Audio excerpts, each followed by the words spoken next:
Dr. Martino, it's clear that this is not necessarily a children's book or one that you would even read to children.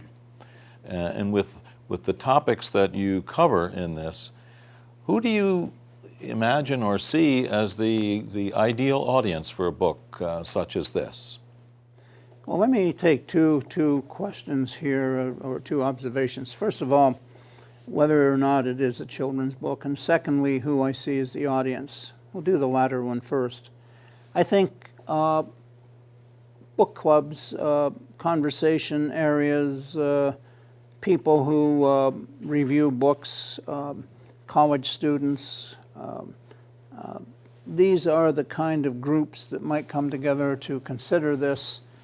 This could very well be in a seminar in political science at a college.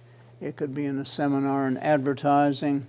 It could be in a seminar actually in management. How do you manage? What are the problems? It could be concerned with ethics. So I see a very wide audience associated with the professional, with the college student, and with book groups. But I'm not going to rule out the fact that this might even appeal to children.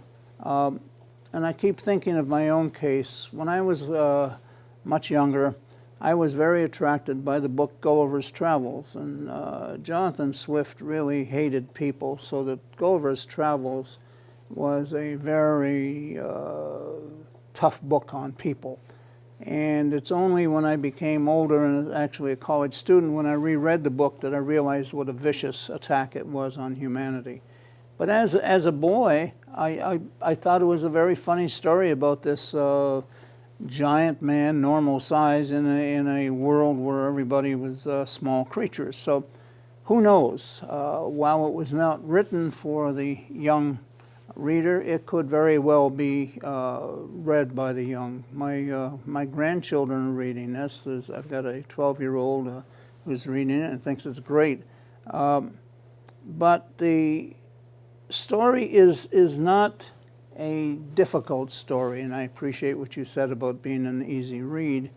It's a story that is a story. So for a young boy of 12, it could be very interesting, although it is really not aimed for youth. So a long-winded answer to your question, who is it aimed for? It's aimed for the college student. It's aimed for students of various disciplines, political science, advertising, motivation, psychology, ethics, law, but it could also be attractive to the young. Thank you for asking.